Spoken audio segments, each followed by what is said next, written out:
देखो ये यहाँ लिखा है, प्रथम गद्य नाम से और द्वितीय पद्य नाम से प्रसिद्ध हैं। संस्कृत वाङ्मय का बाह्य स्वरूप दो प्रकार का है, एक अयंत्रित और दूसरा नियंत्रित। अयंत्रित का मतलब है जिस पर कोई नियंत्रण नहीं है, चाहे जितने शब्द उसमें कहे जा सकते हैं, जैसे गद्य। और दूसरा नियंत्रित, उसमें वर्णों का और मात्राओं का भी नियंत्रण है, एक भी वर्ण न्यून और अधिक नहीं हो सकता और मात्रा का भी न्यूनाधिक्य नहीं हो सकता। तो एक तो अनियंत्रित जो हो गया वो तो हो गया गद्य का गद्य, और नियंत्रित हो गया, नियमबद्ध हो गया वो पद्य काव्य हो गया। पद्य को श्लोक भी कहते हैं, छंद भी कहते हैं और वृत्त भी कहते हैं। वृत्त वृत्त वृत्तम डबल त वृत्तम, वृत्तम माने छंद। यद्यपि वृत्त शब्द का दूसरा भी अर्थ है, वृत्त माने चरित्र। तो महाभारत का एक श्लोक है, वृत्तम यत्नेन संरक्षेत वित्त मायाति याति च अक्षीणः वित्ततो क्षीणः वृत्ततस्तु हतो हतः। मनुष्य के लिए वार्निंग दे रहे हैं भगवान बादरायण। क्या कहते हैं भगवान बादरायण? कहते हैं वृत्त माने चरित्र को यत्नेन संरक्षित, चरित्र की रक्षा यत्न पूर्वक करनी चाहिए प्राणी को, मनुष्य को। क्यों? मनुष्य तरह अन्य प्राणी तो चरित्र और अचरित्र वो नियम उन पर लागू होते नहीं, न उन्हें ज्ञान है। तो मनुष्य के लिए उपदेश है, वृत्त माने चरित्र को यत्न पूर्वक रक्षा करनी चाहिए।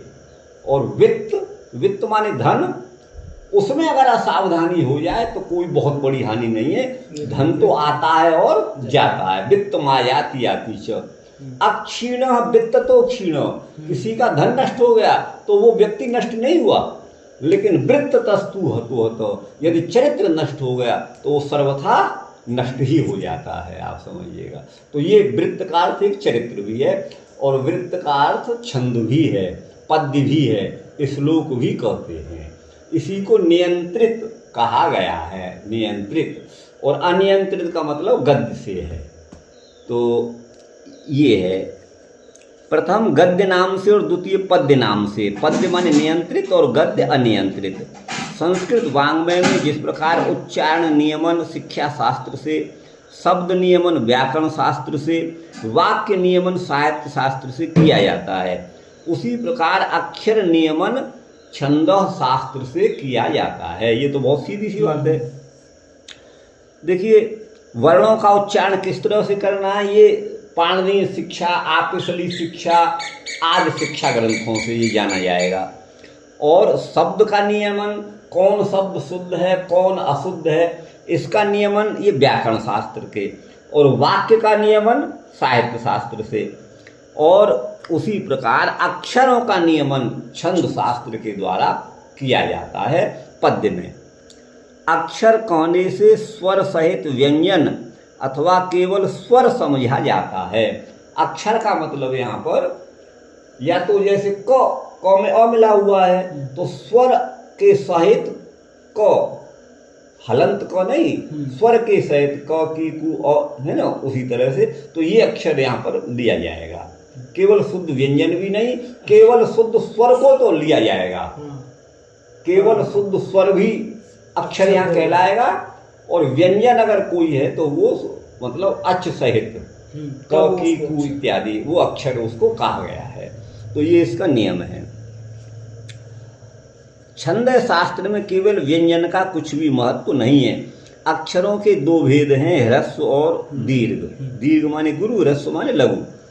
अच्छा, ह्रस्व अक्षर की एक मात्रा और दीर्घ अक्षर की दो मात्राएं, इसका एक श्लोक है, आगे है, भर रहे एक मात्रो भवेद ह्रस्व, चलिए, द्विमात्रो दीर्घ उच्यते, त्रिमात्रस्तु प्लुतो ज्ञेयो व्यंजनम चार्ध मात्रकम।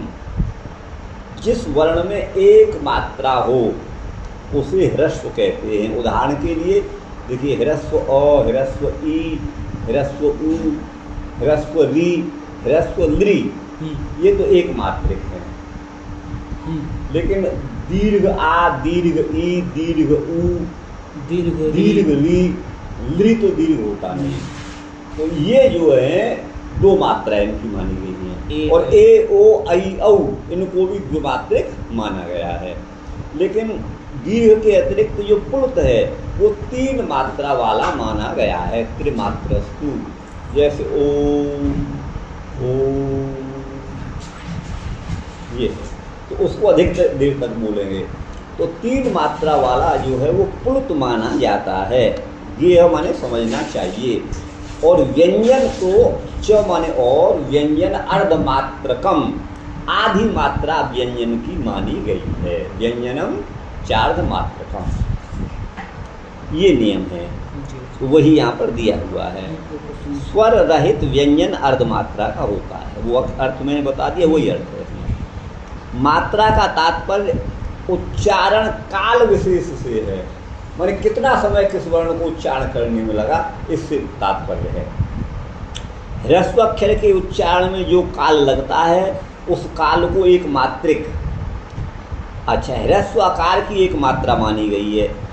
यही प्रकार दीर्घ अक्षर के लिए भी है। दीर्घ अक्षर के उच्चारण काल को द्विमात्रिक काल कहते हैं, क्योंकि ह्रस्व की अपेक्षा उसमें ठीक दूना समय लगता है। और दीर्घ अक्षर की 2 मात्राएं मानी जाती हैं। अच्छा आगे बातें, संयुक्ताद्यम दीर्घम, ये नियम है। संयुक्त वर्ण से पहला वर्ण यदि लघु है तो लघु होते हुए भी वो गुरु माने दीर्घ माना जाएगा। जैसे विद्या, वी में ह्रस्व ई है, लेकिन चूंकि द और य मिले हुए हैं तो द्या पीछे है, उसका आदि अक्षर वी का ह्रस्व ई हो गया, वो गुरु हो जाएगा। जैसे शुक्ला में भी सु को गुरु माना जाएगा, दीर्घ माना जाएगा। उच्चारण भी गुरु, उच्चारण में भी बिल्कुल बिल्कुल उच्चारण में शुक्लाम, सु को अधिक देर तक नहीं बोलेंगे तो शुक्ल बोल नहीं पाएंगे, आप शुक्ला नहीं बोल पाएंगे। शुक्लाम ब्रह्म, ब्रह्म ब्रह्म, अब्र ब्र भी ह्रस्व, ब्र में अह्रस्व अ है, लेकिन उधर हम मिला हुआ ब्रह्म, तो ब्र भी ह्रस्व होते हुए गुरु हो गया। अर्थात संयुक्ताद्यम दीर्घम, संयुक्त वर्ण के पहला वर्ण लघु होते हुए भी गुरु हो जाता है, ये नियम है। गुरु भी, हाँ वो भी है। संयुक्त अक्षर से पहला अक्षर अथवा अनुस्वार या विसर्ग, जिस पर अनुस्वार हो, जैसे कंचन का पर अनुस्वार आ गया तो ये ह्रस्व होते हुए भी गुरु हो जाएगा। अनुस्वार वाला भी ह्रस्व होकर भी गुरु कहलाता है। और शास्त्रीय विसर्ग वाला भी वो द्विमात्रिक माना जाता है, दीर्घ माना जाएगा। दीर्घ अक्षर के समान उसकी भी 2 मात्राएं, किंतु उसे दीर्घ न कह करके गुरु वहाँ कहा जाएगा, गुरु कहा जाएगा, यही अंतर है। संयुक्ताद्यम दीर्घम, संयुक्त वर्ण के पहला जो है वो लघु होते हुए भी दीर्घ हो जाता है। सानुस्वारम, जिस पर अनुस्वार है वह लघु होते हुए भी गुरु हो जाता है।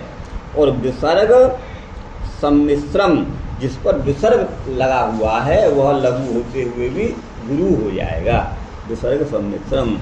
विज्ञेयम जानना चाहिए, अक्षरम गुरुम पादांतस्थम विकल्पेन। किसी भी श्लोक का के 4 चरण, 4 पाद होते हैं, तो पाद के अंत में विकल्प से लघु को भी गुरु मान लिया जाता है।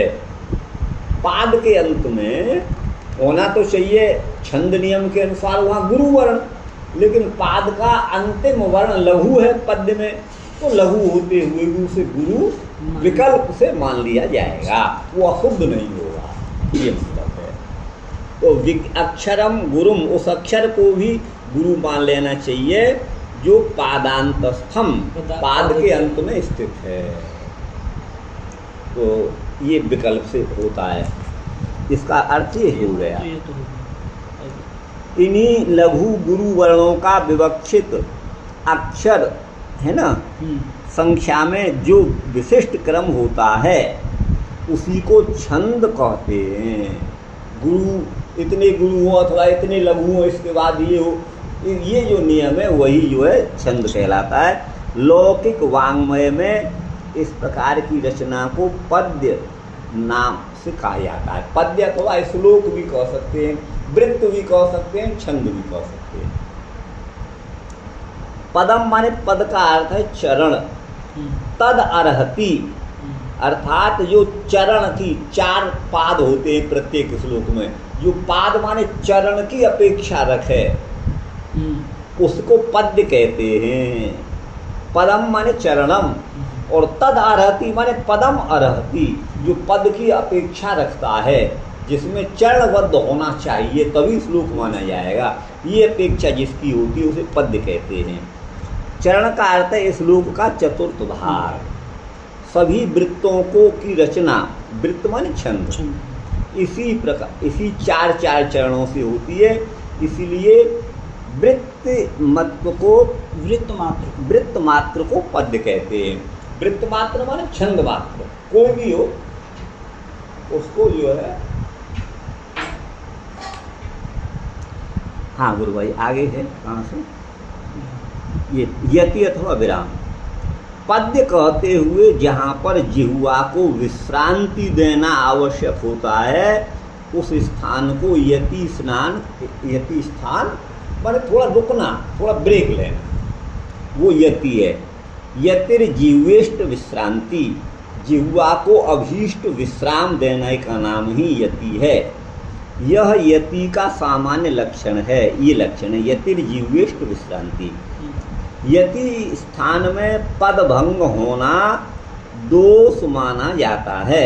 यति के स्थान में यदि पद भंग हो जाए ना तो दोष की श्रेणी में आ जाएगा, क्योंकि उससे अर्थानुसंधान में प्रतिबंध होता है। अर्थ लगाने में फिर बाधा आ जाती है। एक अक्षर दूसरे में मिलेगा, फिर अर्थ दसरा मसरा जैसा होगा। ये है, इस दोष को यति भंग कहते हैं। यति स्थान में पदैक देश होने से वह विश्रांति ले नहीं सकते। यदि विश्रांति लें तो पदभंग होकर अर्थानुसंधान बिगड़ जाता है। जहाँ यति हो वहाँ पे दूसरा उसमें शब्द। हाँ बिल्कुल। ये पदैक देश होने से माने वो पद का एक भाग है जो यति का स्थान है, वहाँ विश्रांति ले नहीं सकते, और विश्रांति लेंगे तो पद भंग हो जाएगा, वो पद बिगड़ जाएगा, तो अर्थानुसंधान भी बिगड़ जाएगा। काव्यों में अर्थानुसंधान ही प्रधान होने से पदभंग का होना इष्ट नहीं है, माने पदभंग नहीं होना चाहिए। अतः संपूर्ण पद का ही उच्चारण करना पड़ता है। वैसा उच्चारण करने से पद्य के विश्रांति स्थान यति का भंग हो जाता है। जैसे नमस्तस्मै महादेवा, एक चरण हो गया यहाँ पर, लेकिन पूरा पद तो ये हुआ नहीं, पूरा पद तो महादेवाय है। सुप्तिगंतम पदम से महादेवाय को पद संज्ञा होगी, लेकिन चरण तो वापर ही पूरा हो गया। ये है ना, ये उस दोष में आ गया।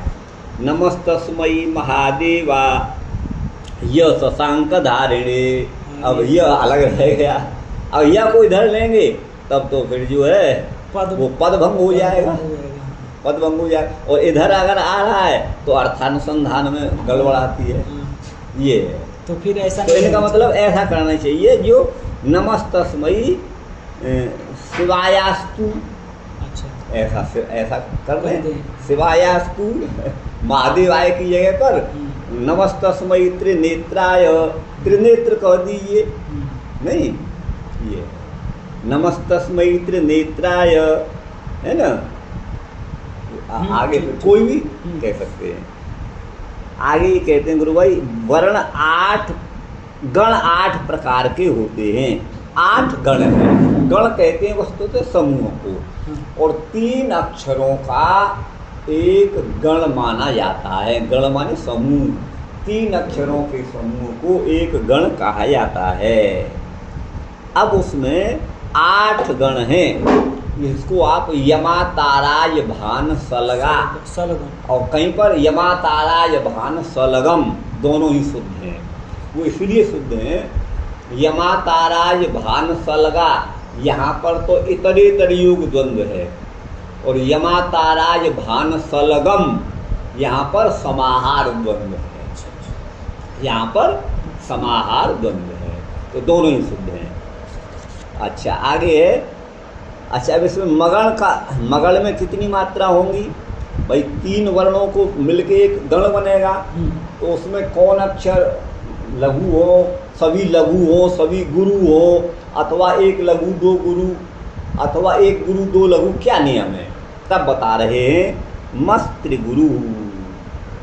मगण जो है वो तीनों वर्ण उसमें गुरु होना चाहिए, वो मगण है। जैसे इसमें मंदाक्रांता में जो है वो तीनों अक्षर पहले गुरु ही हैं, शांता का, है ना, ये है। अच्छा, और आगे है त्रिलघुश्च नकारो। नगड़ में तीनों लघु हैं। तीनों लघु कहाँ है? भुजग, समझ गए ना? ये तीनों जो है वो लघु होंगे, जिसमें वो हो गया नगण। तीनों गुरु जिसमें हो गए वो हो गया मगण। आ ये तो मगण, अ ये नगण। अच्छा, भाद गुरु, भगण आदि गुरु, पहला गुरु और पीछे के 2 वर्ण लघु, समझ गए ना? पीछे के 2 वर्ण या दो, आगे के? पीछे के भाद गुरु, आदि गुरु, आदि गुरु, यस्मिन गणे सह आदि गुरु। हाँ, हाँ, या री, हाँ। ये। अच्छा, भादि गुरु, आदि वर्ण तो गुरु हो, इसका मतलब शेष पिछले लघु हो, उसे भगण कहेंगे। जैसे यमाताराय भानस, इसी सूत्र से मालूम पड़ जाता है। मगण भी देखिए, यह इधर देखो, यह मातारा, तीनों गुरु हो गए, तीनों गुरु हैं, मातारा, है ना? ऐसे नगड़ में भी तीनों लघु हो जाएंगे, न सोल, है ना? अच्छा, अब आगे है, कहाँ गया ये भाद भगण में यमाताराय भानस, भानस आदि गुरु हो गया, ठीक है ना जी। ये है। अब पुनः आदि लघुर, यह यगण में आदि लघु होगा, यमाता, यमातारा, यमाता आदि लघु हो गया, तो ये आदि लघुर यह यमाता। इसी सूत्र को रट लो, उससे मालूम पड़ जाएगा। यमाता राज भानु सलगा या सलगम, कुछ भी कहिए। जो गुरु मध्य गतो, जगड़ कौन सा है? जिसमें मध्यम वर्ण गुरु हो। यमातारा भान मध्य गुरु है, समझ गए ना? तो वही है जो गुरु मध्य गतो और रल मध्य, है ना? अब वो ये यमातारा ज, ये जो है र कौन सा है? यमाताराज, यमाताराज भा। ये ल मध्य, ल माने लघु है मध्य में, जिसमें वो हो गया र माने रगण। यमाताराज भा, राज भा, ज लघु हो गया, तो लघु जिसमें मध्य में है वो रगण है, रल मध्य। र से मतलब रगण में, ल माने लघु है मध्य, वो रगण हो गया। और सोंत गुरु सलगा, सलगा अर्थात पहले अक्षर 2 लघु और पिछला अंतिम गुरु, सलगा या सलगम। सोंत गुरु कथितो अंत लघुस्त, तगड़ में अंतिम लघु होगा, यमा ताराज। तगड़ पूछना है तो से देख लो, ताराज अंत लघु हो गया। ये तगड़, ये 8 गणों का है। इसको रटने तो क्यों परिश्रम करें, केवल इसी से यमा ताराज भान सलगम। ये गण कौन सा है? यमाता आदि लघु। मगण कौन सा है? सर्व गुरु। ये सब उससे हो जाएगा, इसको आप समझ लीजिए। ये समझ, ये तो हाँ आगे समझ, इसी से समझ। अच्छा, अब इसमें देखिए, ये जो एस के आकार का है, ये तो है गुरु की, ये तो गुरु है, ये तो गुरु है, गुरु का चिन्ह है, जिसको हम वक्र रेखा भी कह सकते हैं। ये वक्र रेखा या एस के आकार का चिन्ह, ये तो है गुरु का चिन्ह। ये तीनों गुरु है मगड़ में, आप देखिएगा। यगण आदि लघु है, और रगण जो है मध्य लघु है, सगण अंत्य गुरु है, तगण अंत्य लघु है, जगण मध्य गुरु है, जगण मध्य गुरु है, और भगण आदि लघु, आदि गुरु, आदि गुरु, हाँ आदि गुरु में लघु बोल गया, और नगण सर्व लघु, और गुरु का चिन्ह ये वक्र रेखा और लघु का चिन्ह ये खड़ी रेखा। गणों के स्वरूप को ध्यान में रखने के लिए निम्नांकित ये है यमा ताराय भान सलगम। अब देखिए यगण में य माता, तो जिस गण को पूछ रहे हैं उससे लेकर के आगे के 2 अक्षर और बोल दो, तो य माता आदि लघु हो गया, मगण मातारा सर्व गुरु हो गया, तगण अंत्य लघु हो गया, है ना, जगण जभान मध्य गुरु हो गया, नगण न सल सर्व लघु हो गया, है ना ये। अच्छा अब यहाँ ये संख्या गणनाम रूप देवता फल मित्रादि सुवासुभ ज्ञापक चक्रम। अब किस गण का कौन सा तो देवता है और गण का क्या नाम है, उसका फल क्या है, उसका क्या शुभ अशुभ फल है, ये अपना एक ज्योतिष शास्त्र जैसा यहाँ पर विचार किया है। तो अब ये है मगण जो है उसका रूप का मतलब है स्वरूप, अर्थात सर्व गुरु, ठीक है ना। और मगण का देवता माना गया है मही माने पृथ्वी, उसका फल माना गया है लक्ष्मी, और वो कैसा रहता है मित्रादि माने मित्र है, दुश्मन नहीं है। उसका शुभ अशुभ क्या है, शुभ माना गया है, मगण को शुभ माना गया है। मतलब क्या हुआ, कुछ नहीं, एक तो खाली एक भावनात्मक है और कुछ नहीं है, भावनात्मक है और ज़्यादा कुछ नहीं है इसका मतलब। यगण का रूप आदि लघु, और यगण का देवता कौन है, जल, और यगण का फल क्या है, वृद्धि, और ये दास भाव में है, यगण दास भाव में है, फल इसका शुभ है। इस तरह से आप इसको समझ लीजिए। अब यहाँ से प्रारंभ होती है श्री छंदो विंशति का। देखिए विंशति माने 20 संख्या को विंशति कहते हैं, और विंशति शब्द से स्वार्थ में क प्रत्यय किया तो विंशतिक बन गया, क्योंकि विंशति संख्या ये जो है स्त्रीलिंग है, तो विंशतिक शब्द से टाप कर दीजिए तो विंशतिका बन गया। विंशतिका माने 20 का समूह जिसमें है, अर्थात 20 छंदों का वर्णन जिसमें किया गया है उसको छंदो विंशतिका कहते हैं। ये विंशति, अब देखिए ये बिमला नाम की व्याख्या है। आर्या छंद का लक्षण यहाँ से बिमला नाम, अच्छा बिमला व्याख्या का नाम रख दिया है, जिसने इसकी व्याख्या की होगी ना जी। उस व्याख्या का नाम रख दिया है। जैसे आपके श्रीधराचार्य ने जो है भाव प्रकाश रखा है ना, क्या रखा है, भाव दीप का रखा है ना, भाव, उसी तरह से ये है। यस्या पादे प्रथमे द्वादश, ये मात्रिक छंद है आर्या छंद। ये भी आप समझ लो, यहाँ इसमें नहीं बताया है। छंद भी 2 प्रकार के होते हैं, एक मात्रिक और दूसरे वर्णिक छंद। जिन छंदों की गणना, जिनका निर्धारण मात्रा के अनुसार किया जाए, एक पाद में इतनी मात्रा इतनी होनी चाहिए, दूसरे में इतनी होनी चाहिए, मात्रा के अनुसार जिस छंद का जो है परिगणन किया जाता है वो मात्रिक छंद कहलाते हैं। लेकिन वर्णों के आधार पर, अक्षरों के आधार पर ये छंद वो वर्णिक छंद कहलाते हैं। तो ये आर्या छंद मात्रिक छंद है। देखिए वो यहाँ पर ये बता रहे हैं, क्या बता रहे हैं, कहाँ से ये है यस्या पादे, जिसके पाद माने प्रथमे पादे, जिस छंद के प्रथम चरण में 12 मात्राएं होती हैं, तथा तृतीय की तीसरे में भी 12 मात्राएं होती हैं। पहले और तीसरे में 12 मात्रा, और द्वितीय में 18 मात्राएं, 18 द्वितीय, और चतुर्थ के 15, चौथे पाद में 15 मात्राएं। सा आर्या, वह आर्या छंद है। अच्छा तो मात्रा से मतलब कि अक्षर हुआ कि अलग अलग? नहीं, ये मात्रा भी आपको बता रहा हूँ मैं अब यही के लिए। क में 2 मात्रा हुई, क और अ ऐसे नहीं, वो हाँ उसी तरह से। क में तो हालांकि एक ही हुई, वो एक ही मानी जाएगी। व्यंजन में अगर कोई लघु मात्रा है तो वो एक मात्रा मानी जाएगी, आप ये समझिएगा।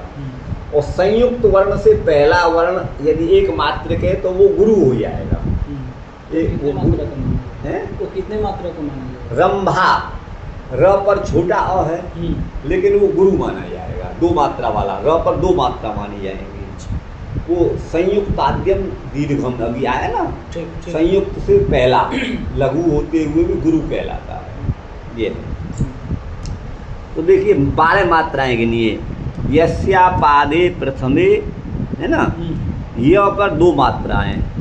ये लक्षण भी है, उदाहरण भी है। अच्छा, हाँ, पर सभी छंद अपने लक्षण भी है। ये उदाहरण, इसमें भी वही मात्राएं मिलेंगी और इसमें भी वही मिलेंगी। इसको आप देखिएगा, इसी को आप ले लीजिए, इसको ले लीजिए। सा जयति जगत त्यार्या, आप देखिएगा।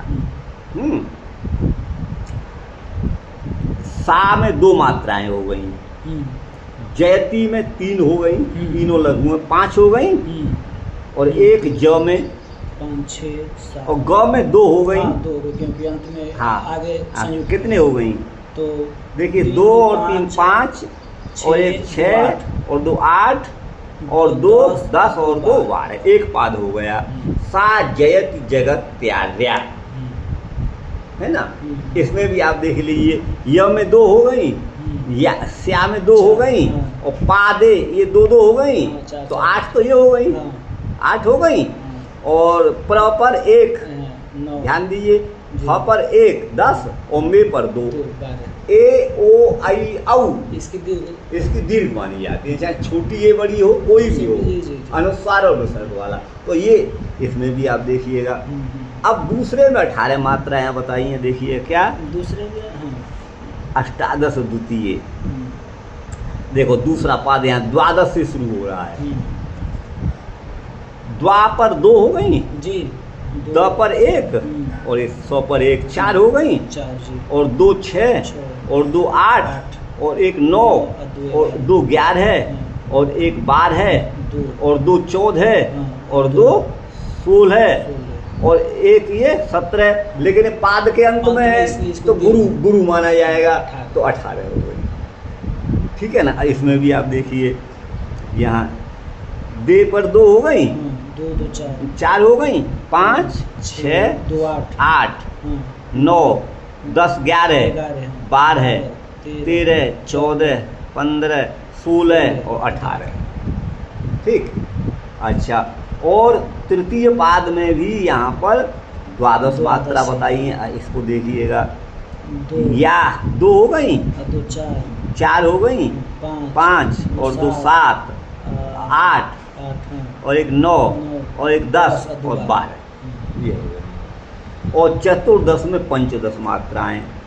कंस, कंग पर 2 हो गई, व स पर 2 3 4 और 2 6 और 2 8 और 1 9 और 2 है, 11, क्यों संयुक्त से पहला है ना, 11 और 1 12 और ये 13 और 2 यहाँ पर मानी जाएगी, क्यों पाद के अंत में है ना, 15 हो गई। अब इसमें तो लघु है, लेकिन इसमें गुरु है, यहाँ भी आप देख सकते हैं, वो उतनी ही मात्रा बैठेंगी। आप समझ गए ना। अच्छा, अब आप आगे देखिए। हाँ, इसको थोड़ा एक बार अच्छा से, इसका इसमें यति कहाँ पे लगेगा, ये तो इसमें नहीं बताया था। नहीं, यस्या पादे प्रथमे, ये यति हो गई, इसी से यति हो गई, उच्चारण पर यति हो जाएगी यहाँ पर। इसमें ठीक, ये जिस छंद के प्रथम और तृतीय चरण में 12 मात्राएं, द्वितीय चरण में 18 और चतुर्थ में 15, वो आर्या छंद, ये मात्रिक छंद है। सा जयति जगत्यार्या देवी देवमुत्पतिष्णु रति रुचिरा या दृश्यते अंबरतले कंस बधोत्पात विद्युदेव, ये आर्या छंद हो गया। इसका अर्थ नहीं दिया हुआ है, आप कहें तो अर्थ बताएं।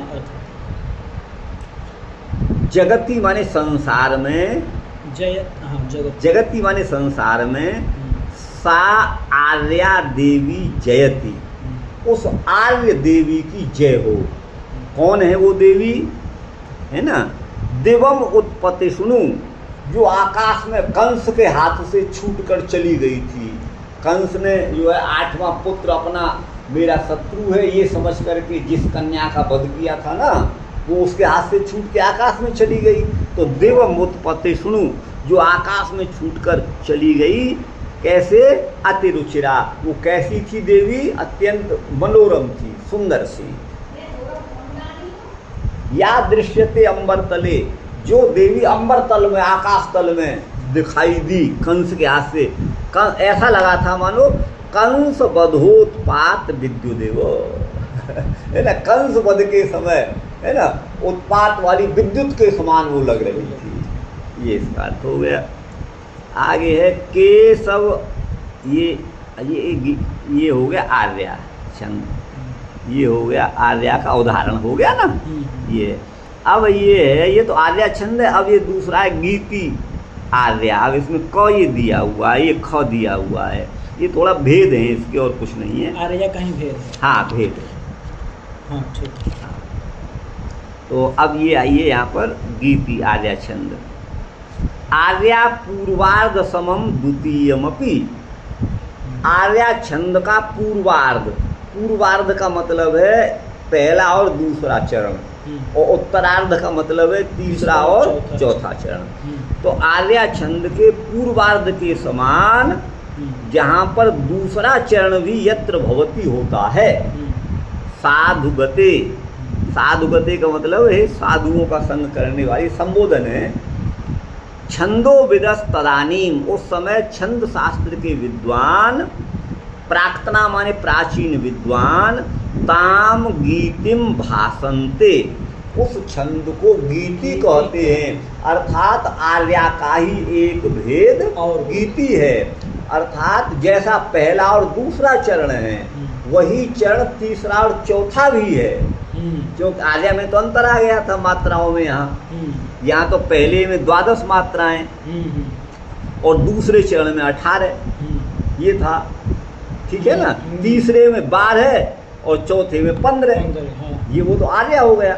लेकिन अरे मैं सुन रही, तू ले जा, मैं पढ़ावे समय मत बोले कर, दूल्हा मिला हुए उसको गीति कहते हैं। अर्थात पहले और दूसरे चरण के समान ही जिसके तीसरे और चौथे चरण हो, अर्थात पूर्वार्ध के समान ही जिसका उत्तरार्ध भी हो, वो आर्या छंद ही गीति कहता है। आर्या का ही भेद गीति हो जाता है।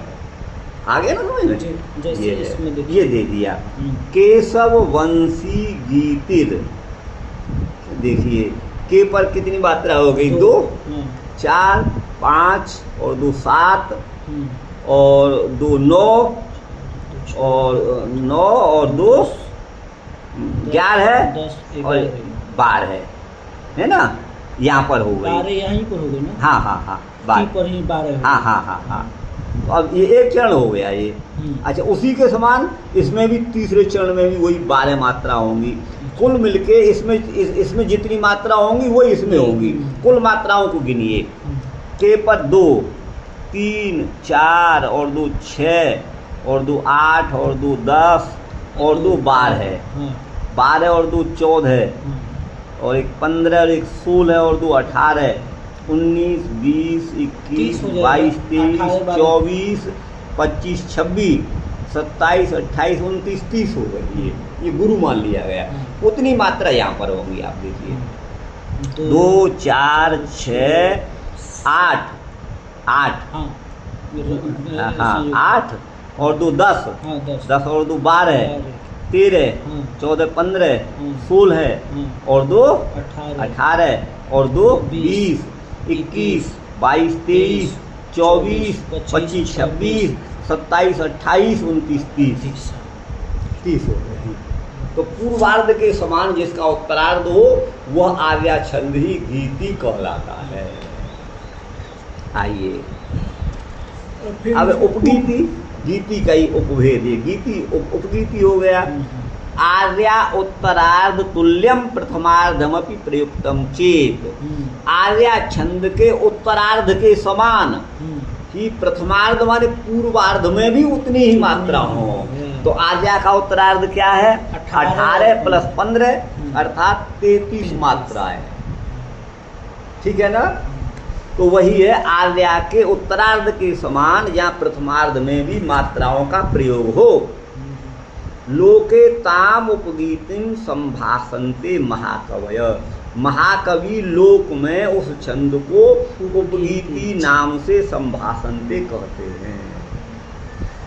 ठीक है ना? जी जी। इसका ये लक्षण भी उदाहरण भी हो जाएगा, आप देख लीजिएगा। उतनी मात्रा बैठेंगी। और आगे उदाहरण उसका दिया हुआ है। ऊपर वाले से मिला लीजिए 33 हो जाएगा। हाँ, वो उतनी ही होंगी इसमें। ठीक है ना? जी जी। हाँ, अब आगे चले। हाँ आगे चले। अब अष्टाक्षर जाता, ये अनुष्टुप छंद है। इसका एक अनुष्टुप का दूसरा नाम अष्टाक्षर जाता, जो प्रत्येक पद में 8 अक्षर होते हैं। पाद में, चरण में जो अष्टाक्षर जाता इसे कहा गया है। अच्छा, लेकिन इसमें नियम ये है, श्लोके षष्ठम गुरुम ज्ञेयम। जो छठवां वर्ण आएगा अनुष्टुप छंद में वो गुरु होगा। वो क्या होगा? गुरु होगा। सर्वत्र माने सभी पादों में, सभी चरणों में 5वां लघु ही होगा। सभी चरणों में 6वां गुरु। सर्वत्र का संबंध दोनों से है, अर्थात सभी पादों में 6वां गुरु और सभी पादों में 5म वर्ण लघु होगा। लेकिन दूसरे और चौथे पाद में है ना 7वां तो ह्रस्व होगा। सप्तम जो वर्ण है पाद का, चरण का जो सप्तम वर्ण है वो दूसरे और चौथे पाद में तो ह्रस्व होगा। और दीर्घ मन्ययो, अन्ययो माने दूसरे और चौथे को छोड़कर कौन बचे? पहले और तीसरे। तो अन्ययो माने प्रथम और तृतीय पाद में 7वां दीर्घ होगा। ठीक, वो जो है अनुष्टुप होता है। जिस छंद के चारों चरणों में 5म अक्षर लघु, षष्ठ अक्षर गुरु हो, दूसरे तथा चौथे चरणों में 7म अक्षर ह्रस्व और प्रथम और तृतीय चरणों में 7म अक्षर दीर्घ हो, दीर्घमन्य हो, उसको अनुष्टुप छंद कहते हैं। रामचंद्र दया दृष्टया सदा विद्या विलास भृत ब्रह्म शंकरताम यातु भारते शिष्य मंडली। कहते हैं रामचंद्र भगवान की दया दृष्टि से, है ना, भारत में जो शिष्य मंडली है, जो शिष्यों का समूह है, वह विद्या के विलास को धारण करने वाला हो। अर्थात विद्या का व्यसन उनको होना चाहिए, विद्या के लिए हमेशा जागरूक होना चाहिए। और वो शिष्य मंडली रामचंद्र जी की दया दृष्टि से जो विद्या विलास को धारण करने वाली शिष्य मंडली है भारतवर्ष में, वह ब्रह्म शंकरताम यातु, ब्रह्मा और शंकर के भाव को, अर्थात ब्रह्मा और शंकर जैसे बने, ये भाव है। ब्रह्मत्व और शंकरत्व को प्राप्त हो, शिवत्व को मन कल्याण को प्राप्त हो। तो अब यहाँ पर देखिए, 6वां गुरु होगा, 5वां लघु होगा। 5वां अक्षर है द। रामचंद्र न द र, ये तीनों एक ही माने जाएंगे। आप इनको 3 मत गिनिएगा, एक ही माना जाएगा। अच्छा, और 1 2 3 4 5वां द लघु हो गया, 6वां या गुरु हो गया। अब द्रि ये 7वां हो गया। पहले और तीसरे में ये गुरु है द्रि, जो संयुक्त से पहला है दृष्टया। इष्टया स ट य, ये एक ही अक्षर माना जाएगा। अच्छा, अब देखिए यहाँ सदा विद्या 4 हो गई, 5वां वी लघु हो गया, 6वां ये गुरु हो गया। अच्छा, 5वां देखिए इसमें ब्रह्म शंकर र जो है लघु हो गया, और 6वां ताम गुरु हो गया। भारते सी स्य, 5वां स्य हो गया, और 6वां म गुरु हो गया, मंडली। ये अनुष्टुप छंद हो गया। ये गुरु भाई आ गया कि नहीं आया? अब है, यदि प्रथम तथा तृतीय पाद में 2 सगण 1 जगण और गुरु हों तथा द्वितीय और चतुर्थ पाद में सगण भगण रगण और एक लघु और एक गुरु हो तो सुंदरी अर्थात वियोगिनी नाम का छंद होता है। देखिए कहते हैं आयुयोर यदि सौ जगऊ, इसका ध्यान दीजिएगा। आयुज, आयुज माने पहला और तीसरा, ध्यान दीजिए। आयुज माने पहला और तीसरा और सयुज, युज अथवा सयुज का मतलब है दूसरा और चौथा। ये आप समझिएगा, ठीक। जिसको हम सम विषम गणित की दृष्टि से तो विषम चरण माने पहला और तीसरा, वो तो आयुज हो गया, और युज माने दूसरा और चौथा हो गया, ये है। तो वही कहते हैं आयुयोर माने प्रथम और तृतीय में, सौ माने दो सगण हो, दो सगण हो, और जगऊ जगण और एक सगण, जगऊ माने एक जगण और एक गुरु हो, गौ माने गुरु, एक जगण हो और एक गुरु हो, ठीक है ना। तथा युयो, युयो माने दूसरे और चौथे में, सभरा अर्थात सगण भगण और रगण ये हों। फिर लघु, फिर लघु और गुरु, यदि ये वर्णों का क्रम हो तो तदा माने उस समय उस छंद को सुंदरी छंद कहते हैं। सुंदरी का नाम ही वियोगिनी भी है। अच्छा, अब ये तो यहाँ ये बता दिए, लेकिन इसका विराम कहाँ पे होगा, इसमें कैसे? इसमें ये नहीं बताइए, तो चरण के अनुसार आप समझ लीजिएगा, चरण के अनुसार विराम होगा। ये विराम की बात सब में नहीं बताएंगे। अब जैसे मंदाक्रांता में तो बता दिया, और भी कई छंदों में बताएंगे, लेकिन बहुत जगह नहीं भी बताएंगे, तो उसका चरण के अनुसार समझ लेना चाहिए। तो फिर उसमें कैसे माने कि कहाँ पे 4 चरण करें हम? वो तो छंद से मालूम पड़ जाता है ना। वागर्थावेव संवेक्तौ एक चरण हो गया। अब जैसे यहाँ पे इसको पढ़िए, अभी यहाँ पे ये क्या समझा रहा है? विस्मय यदि आयुयोर यदि सौ जगौ युयो सभराल्गौ यदि सुंदरी तदा विहितां प्रियया मन प्रिया मथनेश्चित्य गिरंगरीयसीम उपपत्ति मधुर्जिताश्रयम्, यहाँ हो जाएगा। उपपत्ति मधुर्जिताश्रयम् नृपमुचे वचनम वृकोदरः। ये इस तरह। तो ये तो आपको जानकारी है तो आप बता दें। हाँ, लेकिन जो उसका इसमें दिया हुआ नहीं, वो स्वयं ही करना पड़ेगा, स्वयं। हाँ।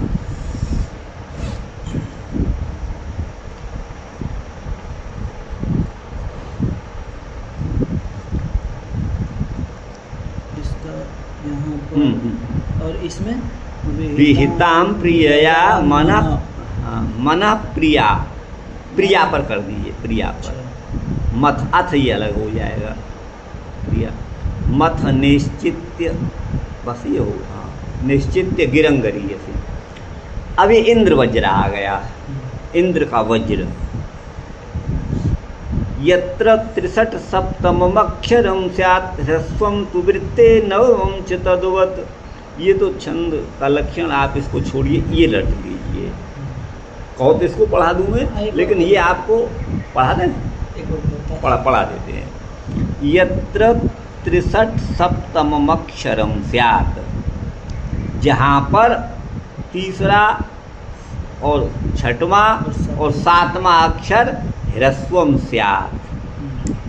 वृत्ते माने छंद में, यत्र वृत्ते जिस छंद में तीसरा छठवां सातवां अक्षर ह्रस्व हो और उसी के समान नौवां भी ह्रस्व हो, ठीक है ना।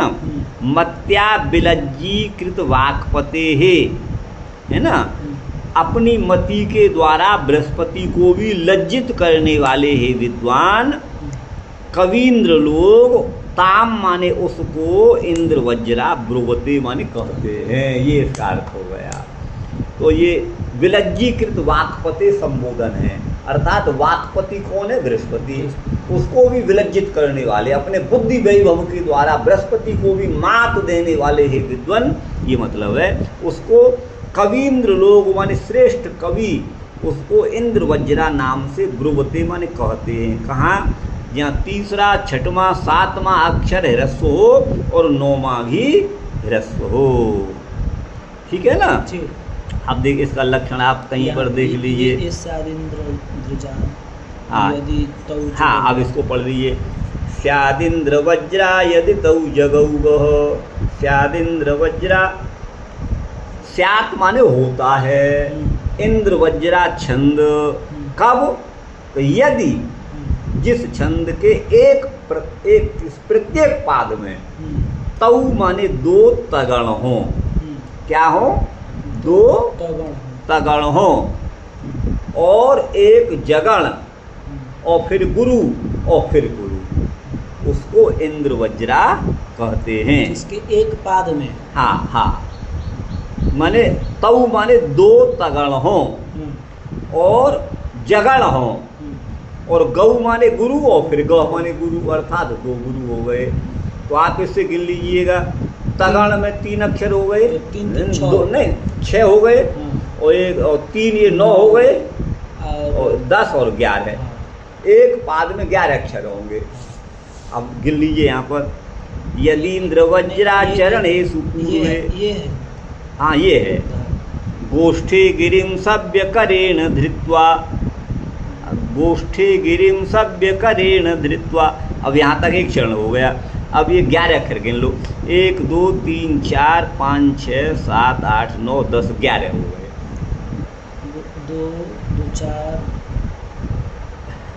5 2 7 8। देखिए आप मात्रा मत गिनिए, मैं यहाँ ये कह रहा हूँ। यहाँ पर जो है वो उन गणों को गिन लीजिए आप। हाँ, तो यहाँ 2 तगण होंगे क्रम से। गोष्ठे गी, ये तगण हो गया। तगण जो है अंत्य लघु होता है। तारा जो अंत्य लघु हो गया। फिर तगण रिम सभ्य, रिम भी गुरु हो गया, स भी गुरु, व्य 2 तगण हो गए। फिर करेण, ये जगण हो गया, ये मध्य गुरु है। जभान, जभान हो गया ना। और फिर गौ और गह, ध्री भी गुरु और त्वा भी गुरु। समझ गए ना? ये क्रम हो गया। तो 11 अक्षर हैं इसमें, 3 गण हो गए, माने 2 तगण 1 जगण और फिर 2 गुरु, उसे इंद्र वज्रा कहते हैं। अच्छा, ये रुष्टेन्द्र वज्रा हति मुक्त वृष्टौ, योगो कुलम गोपकुलम च सुस्तम चक्रे सनो रक्षतु चक्रपाणि। अब यहाँ पर आप देखिएगा, ये कहते हैं गोष्ठी, अर्थ बता दे रहा हूँ। जिन भगवान चक्रपाणि श्री कृष्णचंद्र ने, चक्र माने सुदर्शन चक्र है, पाणी माने हाथ में, जिनके चक्रम पाणौ यस्य सह चक्रपाणि, अर्थात भगवान श्री कृष्णचंद्र है ना, नो रक्षतु, हमारी सबकी रक्षा करें। कैसे भगवान श्री कृष्णचंद्र हैं चक्रपाणि, कैसी भगवान श्री कृष्ण हैं? तो कहते हैं यह माने जिन्होंने, गोष्ठे माने ब्रज में है ना, सभ्य करेण, अपने बाम हाथ से, गिरिम धृत्वा, गोवर्धन पर्वत को धारण करके, ठीक है ना, किस समय? तो बोले उस समय रुष्टेन्द्र वज्रा हति मुक्त वृष्टौ, रुष्ट माने क्रुद्ध हुए, नाराज हुए, इंद्र के द्वारा वज्राहति, वज्र प्रहार किया जा रहा था। आहति माने प्रहार किया जा रहा था और उससे मुक्त वृष्टि माने घनघोर जो वर्षा हो रही थी। वज्र का मतलब बिजली होती है, बिजली के कड़क के समान इंद्रदेव अपनी भयंकर रोष में आकर के बिजली के साथ भयंकर वर्षा जिस समय कर रहे थे, उस समय यह माने जिन्होंने गोकुल को, च माने और गोपकुल को, गोकुल माने गायों के समूह को और गोपों के समूह को, जिन्होंने सुस्थम चक्रे, कुशल पूर्वक किया, अर्थात उनको आनंदित किया, बाल बांका नहीं होने दिया, है ना। सह चक्रपाणि नो रक्षतु, वो चक्रपाणि हमारी। तो इसमें पहले 2 तगण होंगे, फिर जगण और फिर 2 गुरु। ये 11 अक्षर का एक छंद, ये इंद्र वज्रा होता है ना। और इंद्र वज्रा का है ना। जी। पहला अक्षर लघु हो जाए तो वो उपेंद्र हो गया। हाँ, अच्छा।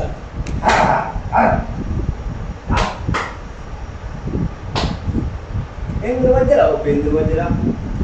उपेंद्र भगवान वामन को कहते हैं ना, तो इंद्र के छोटे भाई के रूप में आए थे। तो इंद्र वज्रा का पहला अक्षर लघु कर दो, अच्छा, वही उपेंद्र वज्रा हो गया। पहला अक्षर केवल लघु। हाँ, केवल एक पहला अक्षर लघु कर दो। वही रहना। उपेंद्र वज्रा प्रथमे लघु सा सा सा माने वही छंद, माने इंद्र वज्रा ही उपेंद्र वज्रा बन जाता है यदि प्रथम लघु हो तो। प्रथम वर्ण के लघु होने पर सप्तमी है ना। जैसे यहाँ पर उदाहरण दे देखिए, उपेंद्र वज्रादिमणि छटाभिर विभूषणानां छुरितं वपुस्ते स्मरामि गोपी विरूपास्यमानं सुरद्रुमूले मणिमंडपस्थम। ये है, प्रत्येक चरण में उतने ही अक्षर होंगे, ज्ञात है। अंतर इतना है कि इंद्र वज्रा का पहला दीर्घ होता है, उपेंद्र का पहला अक्षर लघु, बाकी तो वही है। अब ये उपेंद्र वज्रा, अब देखो तो याद करने लगा। उ पहला लघु है, हाँ। ये इसमें लघु है, वी लघु है, सु लघु है। तो बस पहला अक्षर लघु कर दो, बाकी वही है। अच्छा, उपजाति हाँ, अब ये उपेंद्र वज्रा, ये तो आ गया ना, कुछ और कहना है? नहीं, तो समझ में। अच्छा, इसका अर्थ पढ़े कि नहीं? उपेंद्र वज्रादिमणि छटाभिर, उपेंद्र वज्र आदि मणि, उपेंद्र ये संबोधन है, माने हे वामन भगवान। वज्र आदि मणियों की छटाओं के द्वारा, ते माने तुम्हारा, बपू माने शरीर, छुरितम माने भूषित हो रहा है। इन आभूषणों से आपका बपू माने शरीर, छुरित माने विभूषित हो रहा है। आप हे माने श्री कृष्ण, गोपियों के द्वारा आपकी उपासना की जाती है।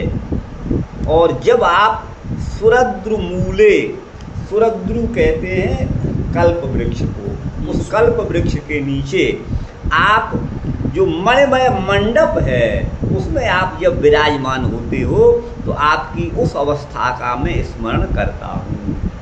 ये भगवान श्री कृष्ण के ही भक्त हैं, ये जो पक्के जिन्होंने इसका अनुवाद ये उदाहरण दिए हैं, आपको बता दें। ये हो गया आपका उपेंद्र वज्रा। अब है उपजाति। अच्छा, उपजाति में क्या है? उपजाति माने इंद्र वज्रा और उपेंद्र वज्रा दोनों के लक्षण जिसमें मिल जाएं, जिसके दो पाद तो उपेंद्र के हों और दो इंद्र वज्रा के हों, आप समझ गए ना, वो उपजाति हो गया। लेकिन इस नियम का सब जगह, कहीं एक चरण में उपेंद्र वज्रा है, तीन में इंद्र वज्रा है, 3 चरणों में ऐसा भी होता है, उसको भी उपजाति में ही गिना जाता है। अर्थात जिस छंद में उपेंद्र वज्रा और इंद्र वज्रा दोनों के लक्षण हो वो जो है उपजाति होता है। तो ये आप देखिए, यत्र द्वयोरप्यनयोस्तु पादा भवन्ति सद्वृत्ततया तिकान्त।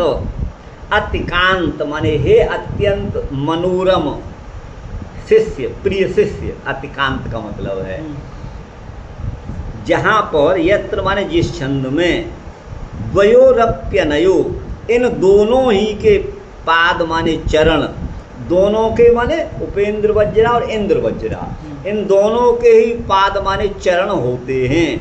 सद्वृत्ततया, सद्वृत्त माने इसका इस पक्ष में भी लग जाएगा, माने हे सदाचार वाले, आप सदाचारी होने से अत्यंत मनोरम हो, इसीलिए किसी को संबोधन है। माने हे प्रिय, हे मन को लुभाने वाले, आप अपने आचरण के द्वारा अत्यंत मनोरम लगने वाले, अथवा सद्वृत्ततया, वृत्त छंद को भी कहते हैं। तो सुंदर छंद होने से, जिस छंद के अनयो माने जिस छंद में, अनयो माने उपेंद्र वज्रा और इंद्र वज्रा, इन दोनों के चरण हों। विद्वद्भिराद्यई माने आद्य माने प्रथम विद्वानों ने, पूर्व के विद्वानों ने, परिकीर्तितासा उसको कहा गया है क्या? प्रयुज्यता मृत्युपजाति रेशा, उसके लिए उपजाति शब्द का प्रयोग करना चाहिए। अर्थात जो उपेंद्र वज्रा का लक्षण भी जिसमें घटे कुछ चरणों में और कुछ चरणों में इंद्र वज्रा, वो उपजाति हो जाता है। बस ये बहुत सीधी सी बात है। देखो वही लिखा है, हे सद्वृत्ततया अतिक्रांति संबोधन है। यत्र अनयो द्वयोपि तु पादा भवन्ति, यहाँ दोनों मन इंद्र वज्र और उपेंद्र वज्र इन दोनों के चरण हो, आदि विद्वानों ने उसको कहा है उपजाति, ऐसा प्रयोग किया है। जिस छंद के प्रथम और तृतीय पाद इंद्र वज्रा के हों और द्वितीय और चतुर्थ पाद उपेंद्र वज्रा के हों, उसे उपजाति कहते हैं। ये है, इसमें चरणों को अलग अलग खोल दिया, बाकी इस नियम का कहीं उल्लंघन भी मिलता है। अच्छा हाँ, अब देखिए, अनंतरोदीरित लक्ष्म भाजौ पादौ यदीया उपजातयस्ता इत्थं किलान्यासोऽपि मिश्रितासु वदन्ति जाति स्विमत् इदमेव नाम। वही बात आ गई जो मैं कह रहा था। देखिए, अनंतरोदीरित लक्ष्म भाजौ, अनंतर माने बाद में, उदीरित माने कहा गया है, लक्ष्म माने लक्षण जिसके, ऐसे पादौ ऐसे दो चरण जिसके हों, यदि यो माने जिसके दो चरण, अनंतर माने बाद में कहा गया। तो पहले तो कहा गया इंद्र वज्रा और अनंतर माने बाद में कहा गया उपेंद्र वज्रा, ठीक है ना जी। तो अनंतरोदीरित बाद में कहे गए उपेंद्र वज्रा के दो चरण जिसमें हों, वो उपजाति होता है। अब कौन कौन से चरण हों ये इसमें नहीं खोला है। अच्छा, इत्थम किलान्यास्वपि मिश्रितासु, इस प्रकार अन्यास्वपि माने अन्य छंदों में भी जो मिश्रित हैं, जिसमें उपेंद्र वज्रा का लक्षण भी घट रहा है और इंद्र वज्रा का भी घट रहा है, उसे मिश्रित कहेंगे। ऐसे छंदों में इदमेव जातिसु, ऐसे जाति छंदों में यही नाम अर्थात उपजाति नाम ही जाना जाता है, उपजाति नाम ही उसको कहते हैं। ये उपजाति का हो गया। अब यहाँ उदाहरण दिया, देखिए, आप इसको भी ले सकते हैं। अनंतरोदीरित लक्ष्म भाजौ, है ना, अनंतरोदीरित लक्ष्म भाजौ, ये जो है एक ये हो गया उपेंद्र वज्रा का, क्यों पहला अक्षर लघु है, ठीक है ना, और ये हो गया इंद्र वज्रा का, क्यों पहला अक्षर गुरु है, पादऊ का पा। इत्थम ये भी गुरु है, ये भी कौन सा हो गया, इत्थम किलान्यास्वपि मिश्रितासु, ये हो गया गुरु भाई, ये भी इंद्र वज्रा का हो गया। और वदंती का वो लघु है, ये उपेंद्र वज्रा हो गया। तो यहाँ पर प्रथम चरण में और चतुर्थ चरण में तो उपेंद्र वज्रा का लक्षण है, आप समझिएगा। प्रथम और तृतीय में तो और प्रथम तो ये हो गया, प्रथम ये हो गया, और तृतीय ये। नहीं ये है ना, नहीं प्रथम में और चतुर्थ में, प्रथम और चतुर्थ में आप देखिएगा, नहीं, प्रथम और तृतीय पर, इसमें प्रथम तृतीय का है ना, लेकिन इसमें मैं कह रहा था ना, ये कोई जरूरी नहीं है पहले और तीसरे ही में हो, वो दूसरे चौथे भी हो सकते हैं, पहले और चौथे भी हो सकते हैं। क्यों, इसलिए मैं सोच रहा हूँ इस उदाहरण में अगर ये कर रहे हैं प्रथम और तृतीय इंद्र वज्रा, इसमें मिल नहीं रहा है ना, आप ये तो इसका लक्षण है गुरु भाई, आप मेरी बात समझिए।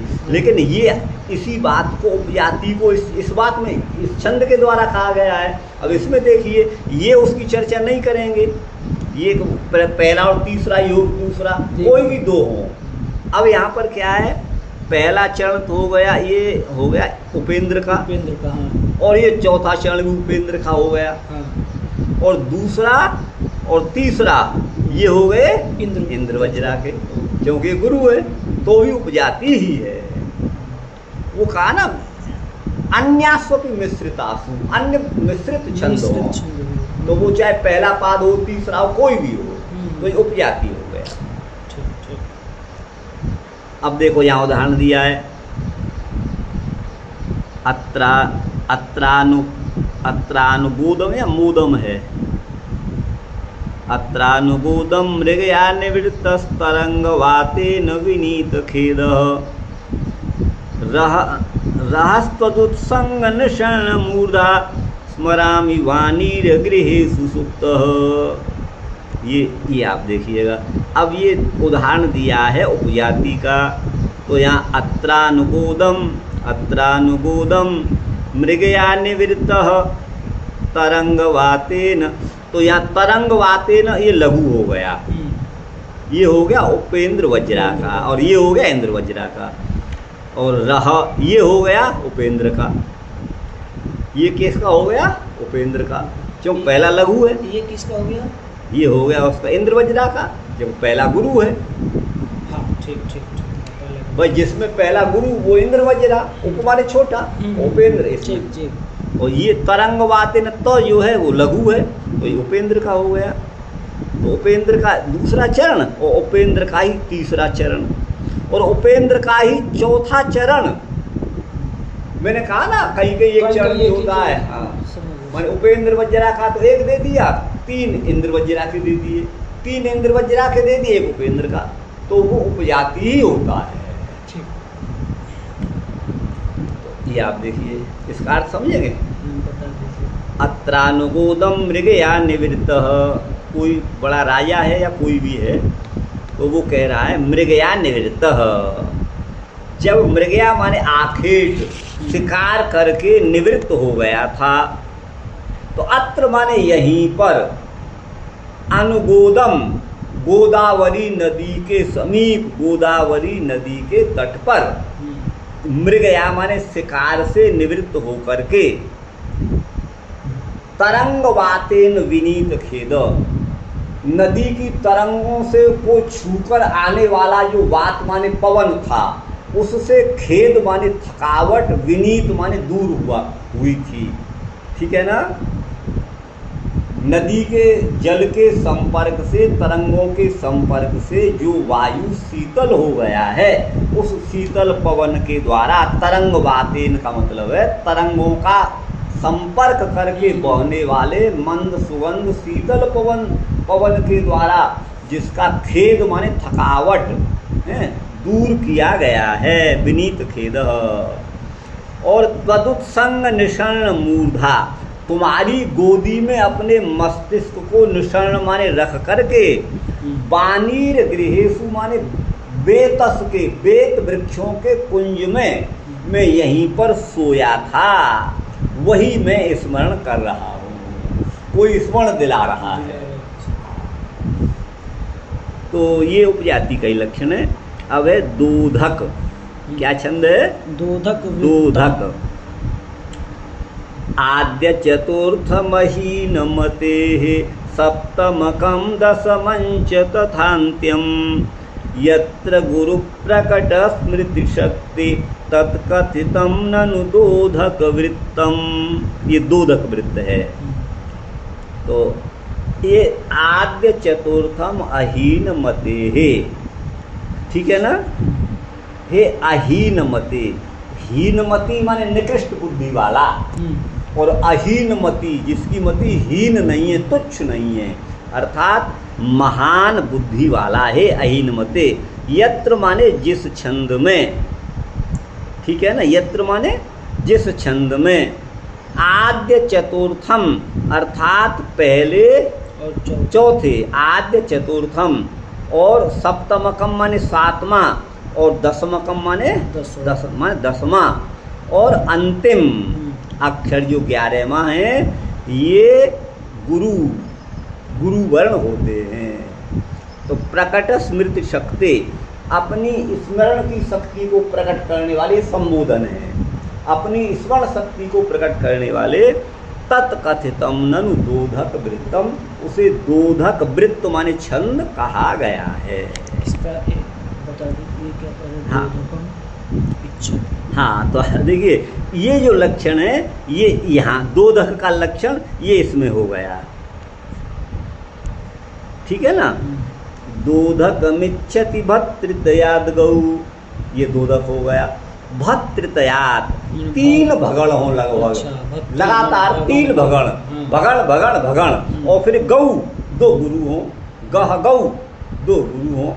भत्तृतयाद यहाँ 3 भगणों के बाद फिर 2 गुरु हो, तो 3 भगण के हो गए गुरु भाई 9 अक्षर, और 2 गुरु तो 11 अक्षर हो गए, वो 2 दक हो गया। तो क्रम आप देखिए, 2 दक में भगण फिर भगण फिर भगण। भगण क्या है? आदि गुरु होता है, यमा तारा भानस आदि गुरु होगा, तो वही है। देखिए यहाँ पर 2 ध क, इसको ही देखिए पहले 2 ध क, लक्षण भी उदाहरण भी है। तो ये भगण हो गया। मिच्छति, ये भी दी है, ये भी भगण हो गया। भत्रित, ये भी दीर्घ हो गया। तो याद और गौ 2 गुरु हो गए, ये 2 दक हो गया। अच्छा, इसको पढ़ेंगे कैसे, कहाँ पे विराम देंगे? ये तो पाद में ही होगा, पाद में ही। जैसे ही अब ये देव सदूर्ध्व कदम्ब तलस्थ श्रीधर तावक नाम पदम में, चरण के अंत में ही होगा, है ना। कंठ तले सुविनिर्गम काले स्वल्मपि क्षण में योगम। कितनी बढ़िया प्रार्थना की गई है। हे देव, हे श्रीधर माने श्री कृष्ण, श्री माने परम शोभा को धारण करने वाले, परम शोभा को अथवा श्री जी को धारण करने वाले, श्री जी के साथ रहने वाले। हे श्रीधर, ये संबोधन है। कहाँ गया? ये है। और हे देव, ये श्री कृष्ण के लिए है। सदा ऊर्ध्व कदम्ब तलस्थ, आप हमेशा कदम्ब के ऊपर चढ़ जाया करते हैं बंसी बजाने के लिए। सदा ऊर्ध्व कदम्ब तलस्थ, हे श्रीधर। तावक नाम पदम्बे, आपका नाम, तावक माने आपका नाम, और आपके चरण, ये माने मेरे कंठ तले माने कंठ में, किस समय? अशु विनिर्गम काले, प्राण निर्गमन के समय, अशु प्राण को कहते हैं, प्राण प्रयाण के समय आपका नाम मेरे और आपके चरण, है ना, माने मेरे कंठ में हो। स्वल्पमपि क्षण मेष्यति योगम, क्या मेरा स्वल्प क्षण के लिए भी ऐसा योग बनेगा कि मेरी मृत्यु के समय आपका नाम मेरे कंठ में हो? ये भगवान से प्रार्थना है। कितना सुंदर। हाँ, अब ये हो गया आपका 2 धक। इसमें देखिए 3 भगण हैं, देव स, दोर्ध्व क, दम्ब त लस्थ। ये पाद के अंत में लघु होकर भी गुरु हो गया। उसी तरह से ये सब है। अब तोटक, तोटक का है वद तोटक मब्धि सकार युतम, जिसमें 4 सगण हों प्रत्येक चरण में। सलगा सलगा सलगा सलगा सलगा, युतम मतलब? युत माने युक्त, माने बद माने कहो, तोटकम माने उसको तोटक छंद कहिए। कौन सा? अवधि माने 4, अवधि माने समुद्र होता है, अवधि माने समुद्र, और समुद्र कितने? 4। तो अवधि सकार माने 4 सकारों से युक्त, जिसका एक चरण हो, जिसके प्रत्येक चरण में 4 सगण हों, उसको कहते हैं तोटक। तोटक छंद है। अब देखिए ये है वो, हम एक प्रार्थना होती थी ना, तो बड़ी सुंदर सरस्वती जी की प्रार्थना इसी छंद में होती थी। शुक्ला नहीं, तव नौमि सरस्वती पाद युगम, तव नौमि सरस्वती पाद युगम। वो देखो नहीं ध्यान आ रहा, पूरी प्रार्थना याद थी मुझे। ये है तव नौ मिसर माने 4 सगण एक पाद में, वो तोटक छंद है। मैं आपको अभी 50 छंद तोटक के अपने सुनाऊंगा। ये समय सुना हमें भी ध्यान नहीं है अभी जो तब नौमी सरस्वती पाद युगम। ये है, देखिए सतृतीय, यहाँ पे दिया है सतृतीयक षष्ठमुदात्तमते नवमं विरति प्रभवं गुरुचेत, है ना जी। अधिपिंगल शास्त्र मुपात्रते ननु तोटक वृत्तमिदं कथितम। ये भी है और ये भी छंद है।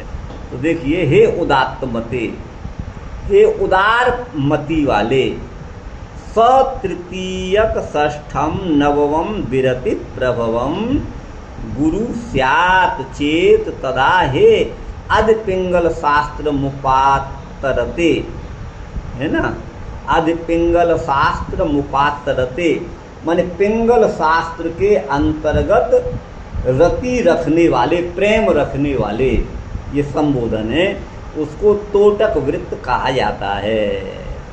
तो वही यहाँ पर दिया हुआ होगा, देखिए, जिसके सब चरणों में तीसरा, छठवां, नौवां और 12 अक्षर दीर्घ हों। वही बात है। तीसरा तो ये सगण यहाँ होगा, तो वो तो तीसरा ही गुरु होगा।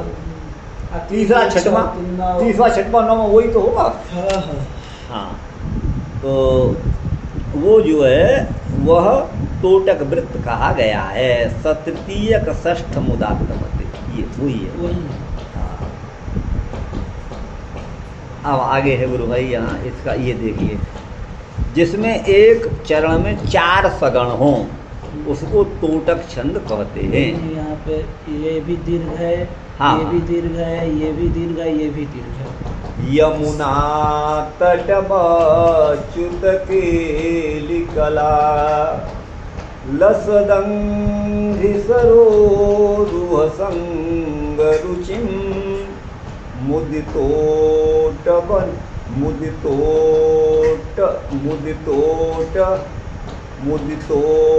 कलेरपने तुमघं यदि चेच्छसि जन्म नियम सफलम, यदि नियम जन्म सफलम इच्छसि, यदि आप अपने जीवन को, अपने जन्म को सफल बनाना चाहते हो तो, यदि नियम जन्म सफलम इच्छसि, यदि अपने जन्म को सफल करना चाहते हो तो क्या करो?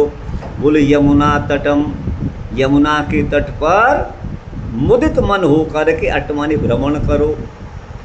कले अपने तुम अघम, कले अघम अपने तुम, कलयुग के अघमाने पाप को अपने तुम दूर करना चाहते हो तो कली के पापों को दूर करने के लिए आप यमुना के तट पर विचरण करो। कैसा है यमुना का तट? यमुना तट अच्युत बाल्य कला, भगवान गोविंद की बाल्यकालिक, है ना, बचपन की लीलाओं से युक्त है।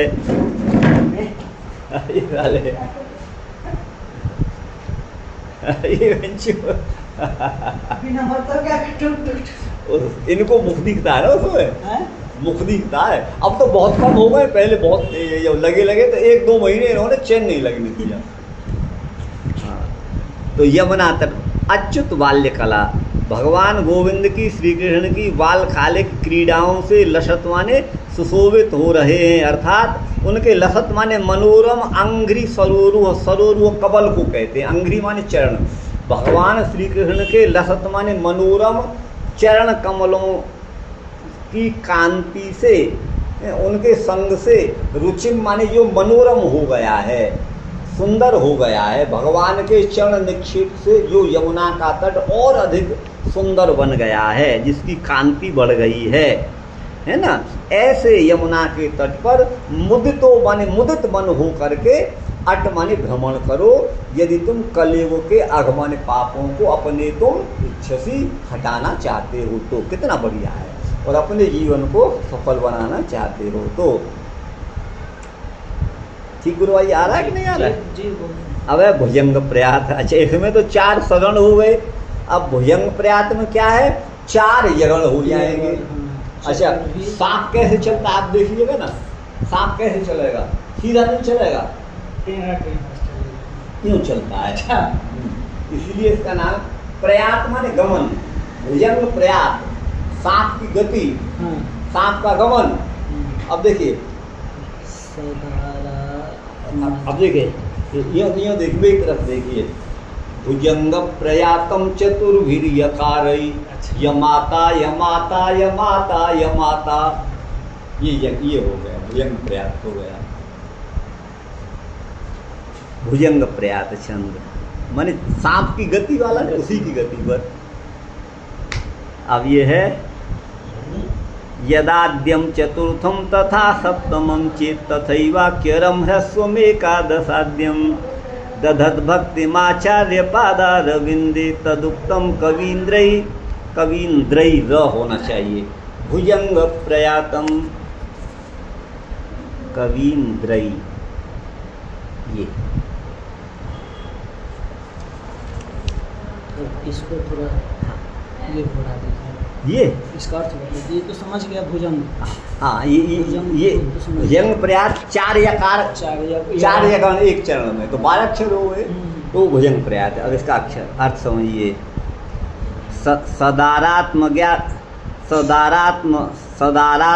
सदारात्मजज्ञाति भृत्यु विहाय स्वमेतं हृदं जीवनं लिप्समानः मया क्लेशित कालियेत्थं कुरुत्वं भुजंग प्रयातम द्रुतम सागराय।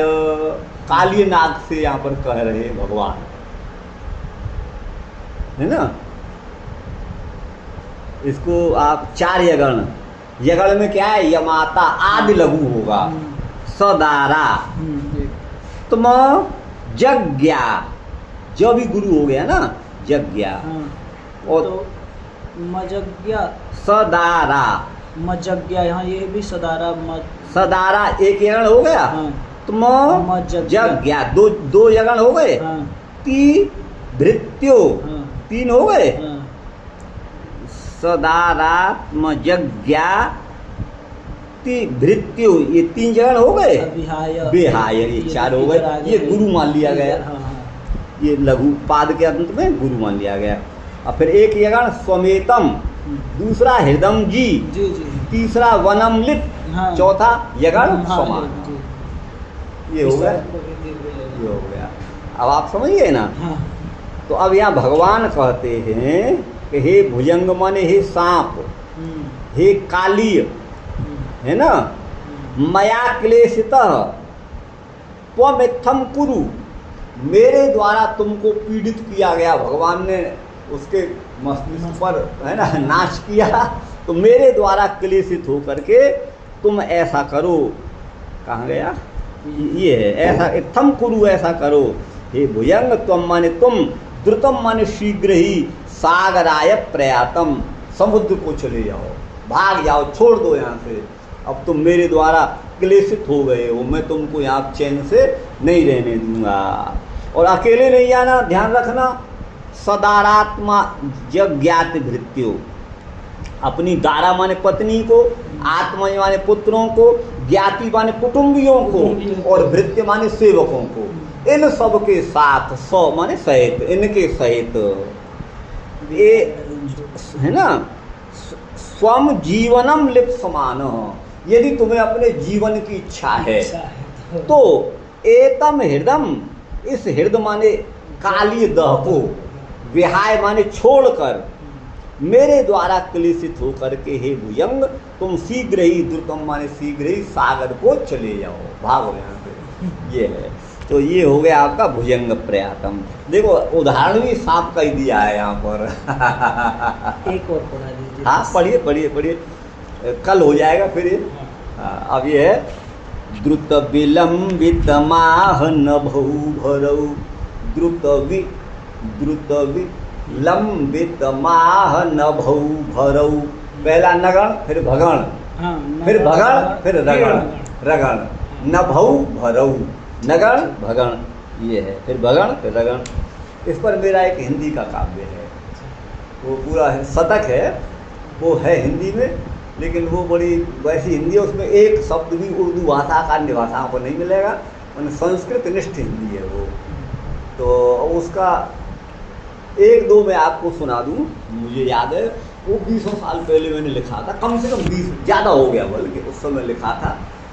तो वो उसका एक सुना दूँ। अधभरा घट ही पथ में कर, उछल कूद छला छल कृत्य को। अधभरा घट ही पथ में कर, आधा घट को छलकता है ना, अध जल गगरी छलकत। अधभरा घट ही पथ में कर, उछल कूद छला छल कृत्य को, मुख विलोकन को परदार का, मुख विलोकन को परदार का। दूसरी की स्त्री का मुख देखने के लिए करत यत्न सदा अति नीच ही। ये वही यही छंद है आपको यही छंद है। तो द्रुत विलंबित माह नभौ भरौ, नगण भगण फिर भगण फिर रगण, 12 अक्षर हो गए, ये द्रुत विलंबित है। तो देखिए गाड़ी ले जा रहे हो तो छोरा बोल रहे फिर राधे, छोरा गाड़ी ले जा तो ले जा देखिए गाड़ी पैसा दे दो, मतलब गाड़ी फोन कर बाद छोरा आ जाएगा, बोला कर दो वो आ जाएगा। तू ही तो कह रहे जब कह रहे हो ना वो कोई गुनाह शौक ना है।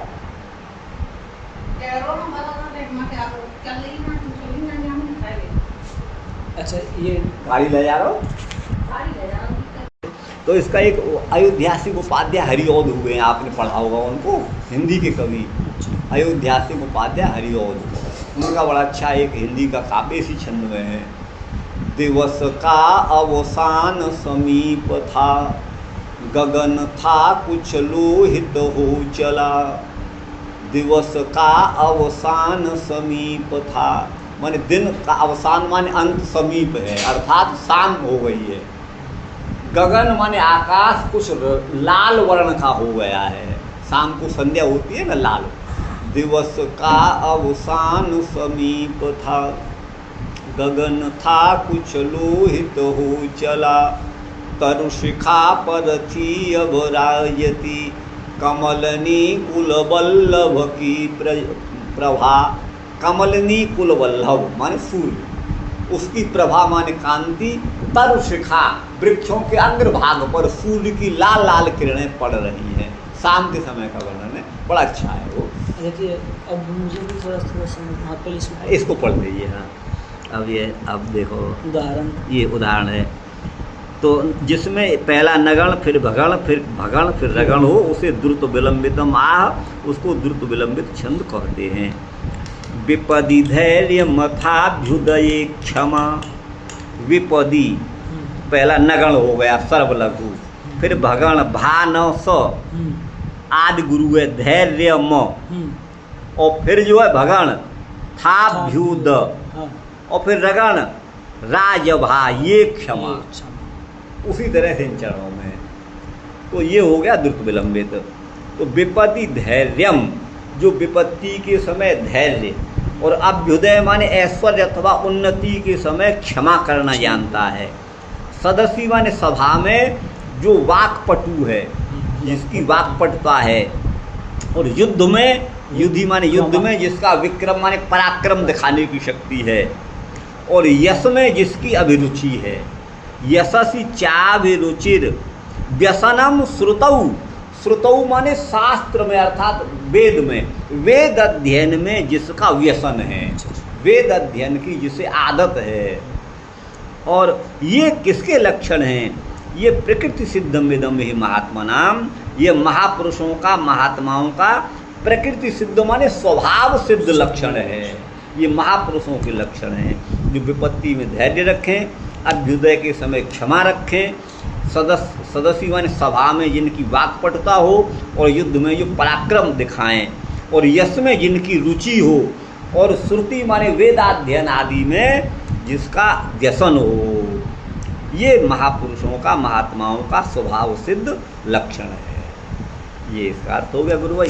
आपके 10 हो गए।